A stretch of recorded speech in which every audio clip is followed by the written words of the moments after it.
L'intelligence artificielle est un peu comme la prose, on la pratique déjà sans le savoir. Des suggestions d'articles sur les réseaux sociaux aux itinéraires de nos GPS. Les médecins s'en sont saisis depuis longtemps, comme les agriculteurs ou les professionnels de la sécurité.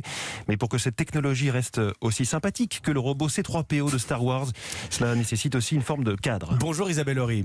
Bonjour. Avec nous depuis Bruxelles pour Europe 1, sans aller jusqu'à un scénario cauchemardesque à la Matrix, tout de même, face à l'intelligence artificielle, la Commission européenne présente aujourd'hui sa législation pour encadrer les usages. C'est ça, et ce qui semble trop dangereux, ça restera interdit en Europe. C'est tout ce qui permet une surveillance généralisée de la population, par exemple, comme en Chine, où l'État sait quand vous traversez au feu rouge.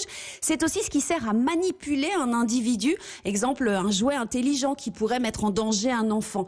Ensuite, il y a ce qui est utile, mais à haut risque, selon la Commission. Ça va des programmes qui trient les CV à ceux qui aident à prendre des décisions judiciaires en passant par les robots en chirurgie.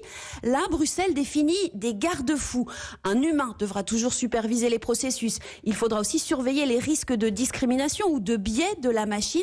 Par exemple, si on lui demande de choisir un patron, éviter qu'elle ne retienne que des hommes blancs parce que les données lui indiquent que c'est fréquent. Voilà, l'idée, c'est que les entreprises aient un cadre à l'intérieur duquel, ensuite, elles puissent innover. Alors Isabelle, l'un des points les plus attendus, et on le comprend aisément, c'est la reconnaissance faciale. Qu'a décidé la Commission ?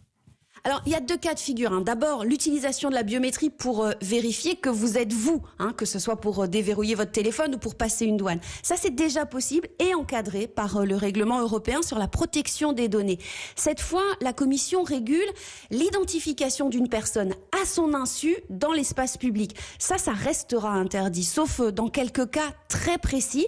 Il sera possible de rechercher le visage d'un enfant disparu ou celui d'un suspect dans un contexte terroriste ou celui d'une personne accusée d'un crime grave. Les enquêteurs devront obtenir une autorisation et ça sera pour un temps limité. C'est précieux pour les forces de l'ordre, mais ça inquiète déjà les défenseurs de la vie privée. Merci Isabelle Horry, notre correspondante à Bruxelles.